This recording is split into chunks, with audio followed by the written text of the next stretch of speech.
Good morning all of you. जैसा कि आप लोग जानते हैं कि आज हमारे चैनल का पहला लेक्चर है एक्सेल ऑफिशियल क्लासेस। तो पहले हम अपना इंट्रोडक्शन देते हैं आप लोगों को। मेरा नाम अभिषेक तिवारी और हमने एमएससी बीएड कर रखा है, एमएससी फिजिक्स से हमने कर रखा है।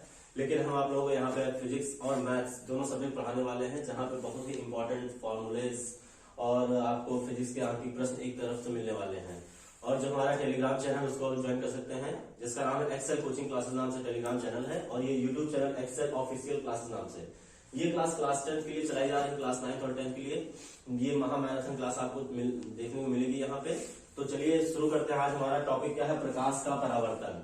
तो प्रकाश का परावर्तन अगर हम बात करें तो प्रकाश का परावर्तन होता क्या है, पहले तो ये जान लेते हैं। जब भी कोई प्रकाश की किरण अपने मार्ग से, जब भी कोई प्रकाश की किरण अपने मार्ग से विचलित होती है, जब भी कोई प्रकाश की किरण अपने मार्ग से विचलित होती है, तब उसे हम क्या कहते हैं? प्रकाश का परावर्तन कहते हैं। ठीक। अगर हम बात करें कि प्रकाश के परावर्तन के कितने नियम हैं, तो प्रकाश के परावर्तन के 2 नियम हैं, जिसमें पहला आता है क्या? चलिए हम बात कर लेते हैं पहले प्रकाश का परावर्तन होता कैसे है। मान लेते हैं ये एक हमारे पास मीडियम है, ये इसका हमने अभिलंब बना दिया। यहां से कोई भी किरण आपतित हो रही है इसके ऊपर और उसके बाद ये किरण परावर्तित हो जा रही है, अगर ये पॉलिशदार है तो। लेकिन इसका कुछ अंश इधर भी आ जाता है, अगर ये पॉलिशदार नहीं है तो पूरा अंश आ जाता है। तो अभी इसकी हम बात नहीं करते हैं। ठीक। तो ये हमारा हो गया क्या? आपतित किरण हो गई। इसको हमने बोल दिया आपतित किरण बोल दिया। इसको हमने बोल दिया परावर्तित किरण। और ये हो गया हमारा अभिलंब। ये क्या हो गया? अभिलंब हो गया। तो आपतित किरण, अभिलंब और परावर्तित किरण, ये तीनों कहां है? एक ही तल में है। तो ये हो गया पहला नियम। तो पहला नियम क्या कहता है कि आपतित किरण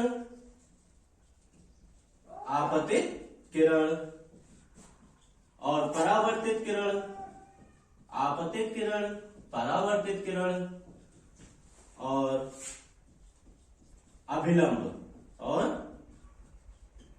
अभिलंब, ये तीनों एक ही तल में होते हैं। ये तीनों कहां होते हैं? एक ही तल में होते हैं। ये तो हो गया पहला नियम प्रकाश के परावर्तन का। अब दूसरे नियम की बात करते हैं। तो आपतित किरण के द्वारा अभिलंब पर जो कोण बन रहा है उसे हम बोल दिए क्या? आपतन कोण बोल दिए। क्या बोल दिए? आपतन कोण। और परावर्तित किरण के द्वारा अभिलंब पर जो कोण बन रहा है उसको हमने बोल दिया परावर्तन कोण। उसको नाम दिया परावर्तन कोण। ठीक। तो दूसरा नियम क्या कहता है कि आपतन कोण, कौन सा? आपतन कोण और परावर्तन कोण, आपतन कोण और परावर्तन कोण सदैव क्या होंगे? बराबर होंगे। सदैव बराबर होंगे। जैसे कि मान लेते हैं अगर 45 डिग्री से कोई भी किरण इस पर आपतित हो रही है तो वो 45 डिग्री से ही मुड़ के वापस जाएगी, अपने मार्ग से 45 डिग्री से ही विचलित हो जाएगी। मतलब क्या हुआ कि आपतन कोण और परावर्तन कोण सदैव क्या हो गया? बराबर हो गया। नोट कर लीजिए आप लोग इसको। और हमारे चैनल को सब्सक्राइब करते रहिए एक्सेल ऑफिशियल क्लासेस को।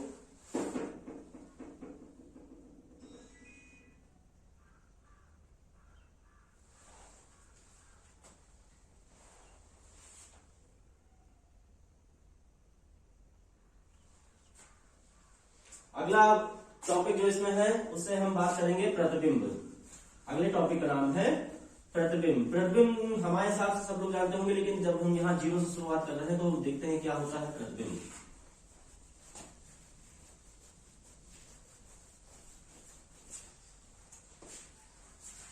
तो आ जाते हैं प्रतिबिंब पे।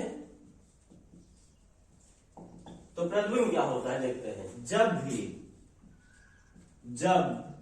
किसी वस्तु से चलकर प्रकाश की किरणें परावर्तन के पश्चात, किसके पश्चात? मोस्ट इंपॉर्टेंट, परावर्तन के पश्चात किसी दूसरे बिंदु पर जाकर मिलती हैं, किसी दूसरे बिंदु पर जाकर मिलती है, अथवा किसी दूसरे बिंदु से आती हुई, किसी दूसरे बिंदु से आती हुई क्या हो रही है, प्रतीत होती हैं, प्रतीत होती हैं, तो उस दूसरे बिंदु को पहले बिंदु का प्रतिबिंब कहते हैं। तो हमने जान लिया कि प्रतिबिंब क्या होता है, कि जब किसी वस्तु से चलकर प्रकाश की किरणें परावर्तन के पश्चात किसी दूसरे बिंदु पर जाकर मिलती हैं अथवा किसी दूसरे बिंदु से आती हुई प्रतीत होती हैं, तो उस दूसरे बिंदु को पहले बिंदु का प्रतिबिंब कहते हैं। तो ये हो गया हमारा प्रतिबिंब। अब हम बात करते हैं कि प्रतिबिंब कितने प्रकार के होते हैं। एक तो हमको जो दिखता है वो होता है, एक जो दूसरे माध्यम से दिख रहा वो होता है। तो पहला हो गया इसमें क्या, वास्तविक प्रतिबिंब हो गया। पहला क्या हो गया, वास्तविक प्रतिबिंब हो गया। और दूसरा क्या हो गया, आभासी प्रतिबिंब हो गया। दूसरा हो गया आभासी प्रतिबिंब। तो वास्तविक प्रतिबिंब और आभासी प्रतिबिंब, अब ये क्या है, हमने जान तो लिया कि प्रतिबिंब दो प्रकार के होते हैं, कि पहला वास्तविक और दूसरा आभासी। अब हमको जानना क्या है कि वास्तविक प्रतिबिंब क्या है और आभासी प्रतिबिंब क्या है। तो आइए वो भी देखते हैं हम।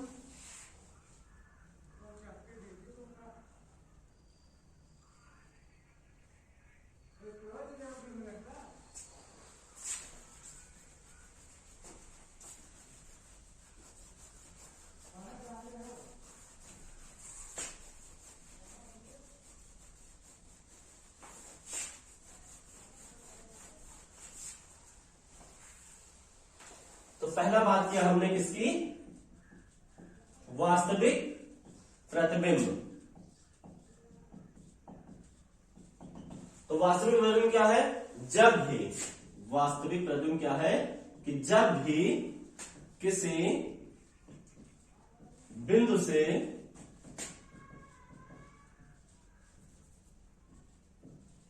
चलकर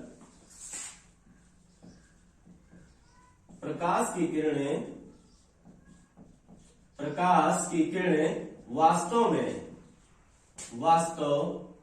में किसी दूसरे बिंदु पर जाकर मिलती हैं, किसी दूसरे बिंदु पर जाकर मिलती हैं, तो उस दूसरे बिंदु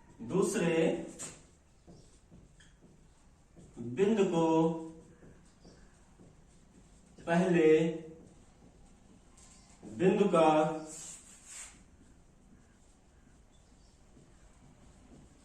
वास्तविक प्रतिबिंब कहते हैं।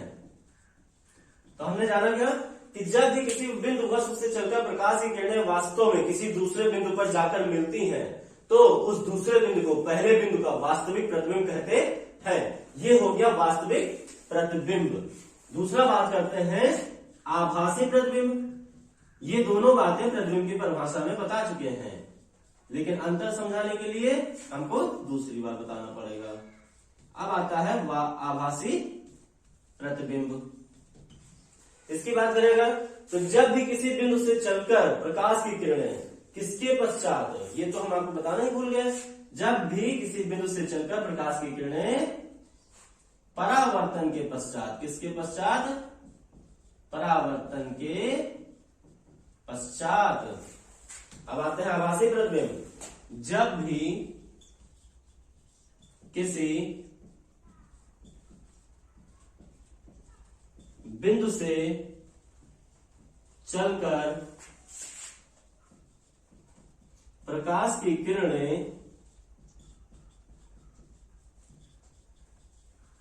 परावर्तन के पश्चात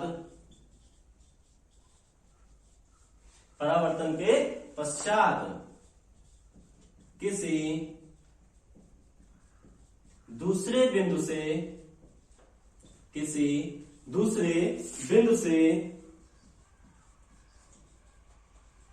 क्या हो रही हैं? आती हुई प्रतीत होती हैं, तो उस दूसरे बिंदु को पहले बिंदु का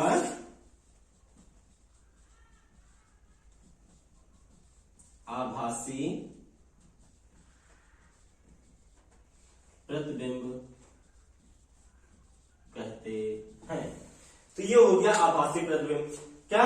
जब भी किसी बिंदु से चलकर प्रकाश की किरणें परावर्तन के पश्चात किसी दूसरे बिंदु से आती हुई प्रतीत होती हैं, तो उस दूसरे बिंदु को पहले बिंदु का आभासी प्रतिबिंब कहते हैं। नोट कर लीजिए आप लोग इसको।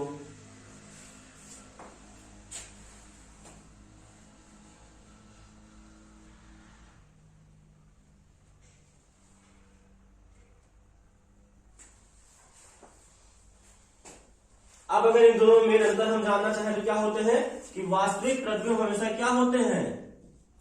सदैव उल्टे। ये क्या होते हैं? सदैव सीधे। ये पर्दे पर नहीं बनते, ये पर्दे पर नहीं बनते हैं, ये पर्दे पर बनते हैं।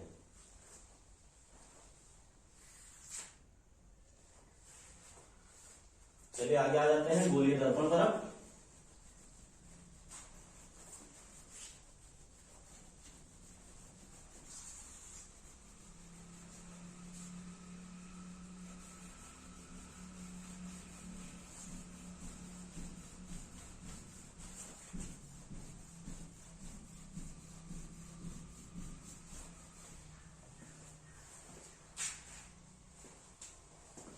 अगला टॉपिक जो है वो है गोलीय दर्पण।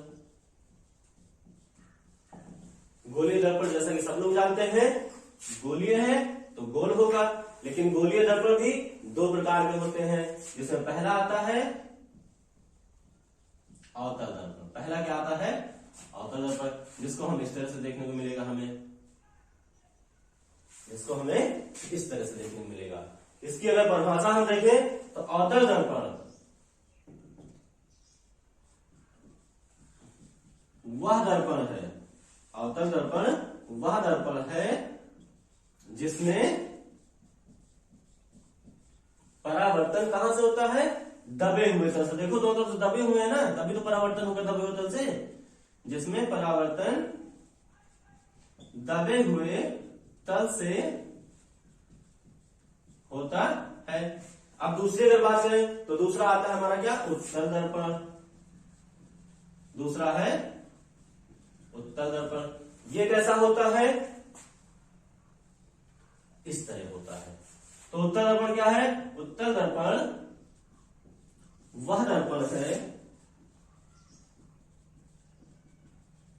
जिसमें परावर्तन उभरे हुए तल से होता है, जिसमें परावर्तन उभरे हुए तल से होता है। जैसा कि हम आपको बता चुके हैं कि ये महामाराथन क्लास चलने वाले हैं, जिसमें हम पूरा डिटेल में नहीं बताएंगे, हर चीज का शॉर्ट डिस्क्रिप्शन देंगे आपके सामने और बहुत ही आसानी से आप समझ सके वैसा हम समझाने का प्रयास कर रहे हैं आप लोगों को। तो उत्तल दर्पण क्या हुआ? उत्तल दर्पण वह दर्पण है जिसमें परावर्तन उभरे हुए तल से होता है। हम देख रहे हैं डायग्राम में कि उत्तल दर्पण क्या है? दोनों तरफ से उभरा हुआ है, और अवतल दर्पण क्या है? दोनों तरफ से दबा हुआ है। तो इन दोनों में अगर अंतर पूछा जाता है तो अवतल दर्पण दोनों तरफ से अंदर की तरफ दबे हुए होते हैं, उत्तल दर्पण दोनों तरफ से बाहर की तरफ उभरे हुए होते हैं। इसमें प्रकाश का परावर्तन दबे हुए तल से होता है, इसमें प्रकाश का परावर्तन उभरे हुए तल से होता है। तो ये हमारा अंतर हो गया। मोस्ट इंपॉर्टेंट टॉपिक है अवतल दर्पण और उत्तल दर्पण। इस पे आगे प्रश्न बहुत ही ज्यादा पूछे जाते हैं जो आपके एग्जाम के लिए बहुत ही इंपॉर्टेंट है, वो भी आगे हम बताएंगे और इतने आसान तरीके में आपको बताएंगे कि आपको 1 मिनट में समझ में आ जाएगा।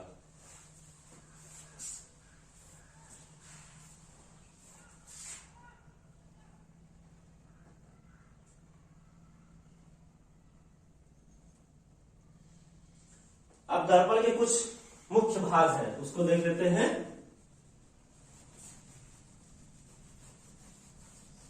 चैनल को सब्सक्राइब करते रहिए। यूट्यूब चैनल हमारा एक्सेल ऑफिशियल क्लासेस नाम से है और टेलीग्राम अगर आप ज्वाइन करना चाहते हैं, उस पर स्टडी मटेरियल वगैरह सब कुछ है। तो टेलीग्राम का एक्सेल कोचिंग क्लासेस नाम से हमारा चैनल चल रहा है और टीच मिनट ऐप पर आप जाकर हमारे स्टडी मटेरियल को डाउनलोड कर सकते हैं। साथ में उसमें सेशनल टेस्ट दे रखे हैं, सेशनल टेस्ट को भी आप डाउनलोड कर सकते हैं, उसको कर सकते हैं। तो गोलीय दर्पण की बात करते हैं तो इसमें 6 तरीके की, मान लीजिए 8 तरीके के होते हैं पार्ट। पहला आता है जिसमें वक्रता केंद्र। पहला क्या हो गया? वक्रता केंद्र हो गया। दूसरा क्या हो गया? वक्रता त्रिज्या होगी। अब देखो दोनों में वक्रता आ रहा है, लेकिन एक में केंद्र है, एक में त्रिज्या है। इसको भी हम आगे बताते हैं आपको। तीसरा आ जाता है यहां से ध्रुव आ जाता है। तीसरा क्या आ जाता है? ध्रुव आ जाता है। चौथा हमारा आ जाता है मुख्य अक्ष। चौथा क्या आ जाता है? मुख्य अक्ष आ जाता है। और पांचवा आता है दर्पण का द्वारक। पांचवा आता है दर्पण का द्वारक। छठा हमारा आ जाता है यहाँ पे मुख्य फोकस। छठा क्या आ जाता है? मुख्य फोकस।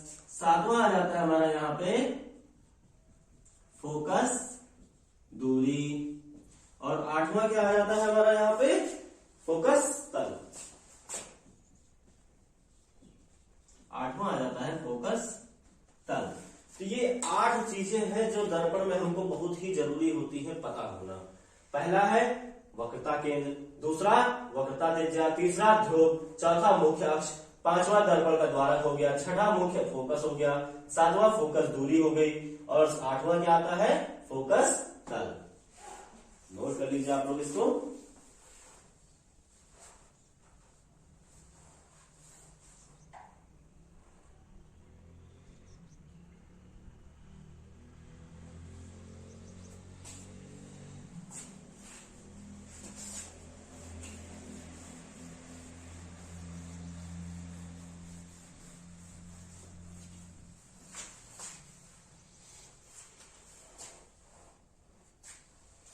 अब अगला जो आता है दर्पण की वक्रता त्रिज्या तथा फोकस दूरी में संबंध। तथा फोकस दूरी में संबंध।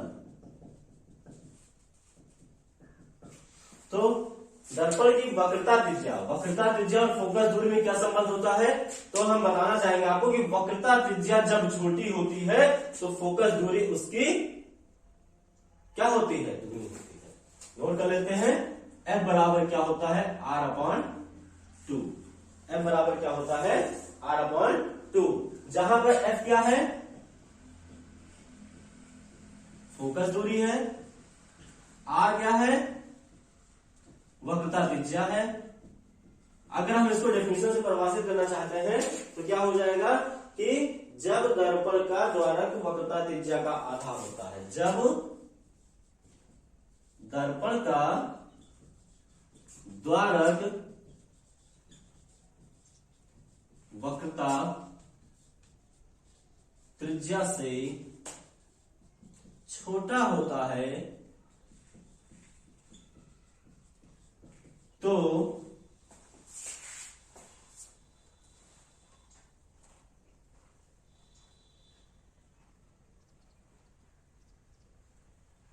फोकस दूरी क्या होती है? वक्रता त्रिज्या की आधी हो जाती है। तो फोकस दूरी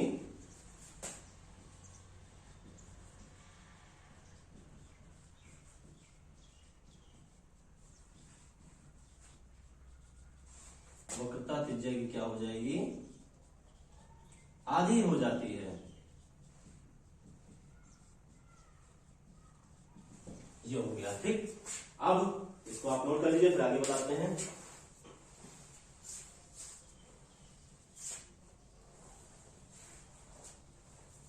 अगला संबंध बताने से पहले हम कुछ डायग्राम आपको बताते हैं।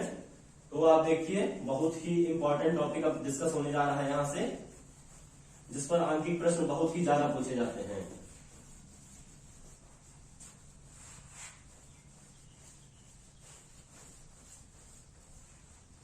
क्या है देखते हैं। वस्तु की दूरी, वस्तु की तथा प्रतिबिंब की, तथा प्रतिबिंब की दर्पण से दूरी और दर्पण की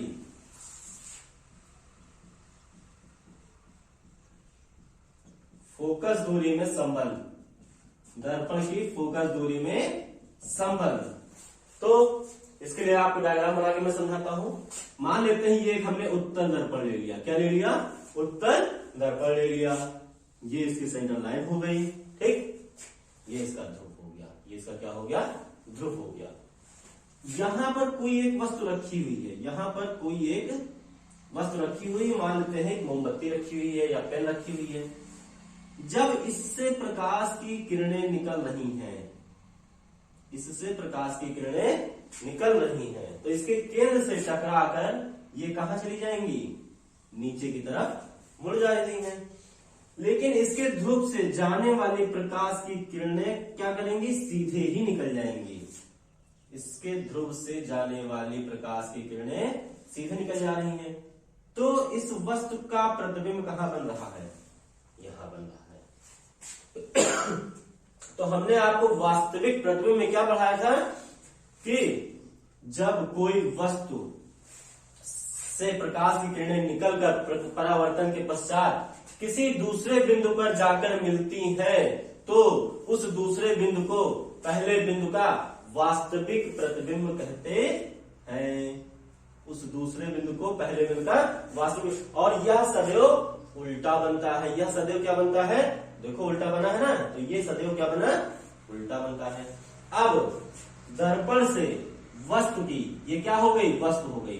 तो दर्पण से वस्तु की दूरी को हम क्या बोलेंगे, यू बोल देते हैं। फिर दर्पण से प्रतिबिंब की दूरी को क्या हमने बोला, वी बोल दिया। और दर्पण की फोकस दूरी, दर्पण की फोकस दूरी क्या हो गई, एफ हो गई, ठीक। मतलब ये कहां से फोकस कर रहा है, इसको बोल दिया एफ, ठीक। तो वस्तु की तथा प्रतिबिंब की दर्पण से दूरी और दर्पण की फोकस दूरी में क्या संबंध पढ़ने वाले हैं। तो ये होता है 1/f is equals to 1/v plus 1/u। Channel को सब्सक्राइब करते रहिए आप लोग। Excel official classes YouTube channel है, और टेलीग्राम चैनल अगर आप ज्वाइन करना चाहते हैं वहां पे एक्सेल कोचिंग क्लास नाम से है। और टीचमेंट ऐप पर हमारे स्टडी मटेरियल और टेस्ट वगैरह दिए गए हैं, आप लोग उसे देख सकते हैं।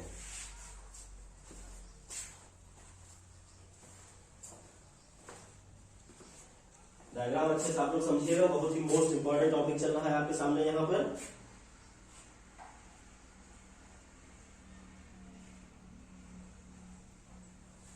अब इसी में हम बात करते हैं क्या, दूसरा रेखीय आवर्धन क्या होता है।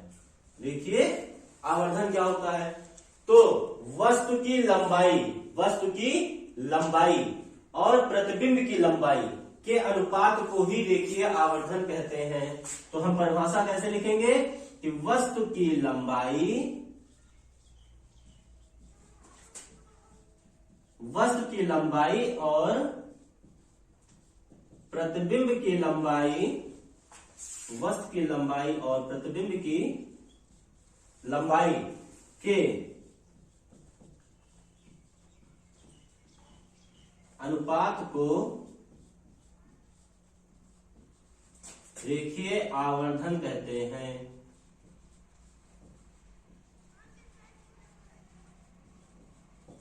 अब इसके लिए हमें पता होना चाहिए कि वस्तु की लंबाई कितनी है और प्रतिबिंब की लंबाई कितनी है। तो नोट कर लेते हैं। वस्तु की लंबाई को हमने नाम दे दिया h, प्रतिबिंब की लंबाई को हमने नाम दे दिया h डैश। ठीक, तो h क्या हो गया, वस्तु की लंबाई, और h डैश क्या हो गया, प्रतिबिंब की लंबाई। ठीक, तो यहां से क्या निकल आएगा, m बराबर h dash upon h dash upon h हो गया। तो h डैश मतलब ये प्रतिबिंब की लंबाई हो गई। यहां पे क्या हो गई, प्रतिबिंब की लंबाई और वस्तु की लंबाई के अनुपात को रेखीय आवर्धन कहते हैं। अब h डैश अपॉन h क्या होगा, v upon u। Most important, सबसे ज्यादा न्यूमेरिकल्स या फिर आंकिक प्रश्न आप बोलिए तो इन्हीं दोनों सूत्रों पर पूछे जाते हैं। आंकिक प्रश्न इसका आपको कल कराते हैं। आज की क्लास के लिए बहुत बहुत धन्यवाद आप सभी का। हमारे चैनल को सब्सक्राइब करते रहिए। एक्सेल ऑफिशियल क्लासेस, आपको इसको बहुत सी इंपॉर्टेंट जानकारियां मिलने वाली है। चैनल की यहाँ से शुरुआत हुई है और टीचमेंट ऐप पर हमारा बहुत दिन से चल रहा है, जिस पर आपको स्टडी मटेरियल और सेशनल टेस्ट अपलोड कर दिए गए हैं। आप उसे अटेम्प्ट कर सकते हैं। टेलीग्राम चैनल ज्वाइन करना चाहते हैं तो Excel coaching classes Telegram channel अगर हमारा आप ज्वाइन करना चाहते हैं तो वो एक्सेल कोचिंग क्लासेस नाम से है टेलीग्राम चैनल, उसको आप ज्वाइन कर सकते हैं।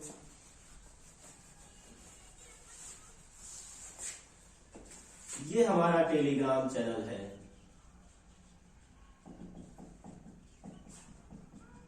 Excel coaching classes YouTube channel आप देख ही रहे हैं। ये हमारा यूट्यूब चैनल है और टीचमेंट ऐप पे आप जाएंगे तो वहां पे आपको बहुत सारे स्टडी मटेरियल और सेशन टेस्ट मिलेंगे। तो वो हो जाएगा एक्सेल कोचिंग क्लासेस @teachment.in। ये टीचमेंट ऐप पर आपको मिलेगा। आज के लिए धन्यवाद। हैप्पी न्यू ईयर आप सभी लोगों को।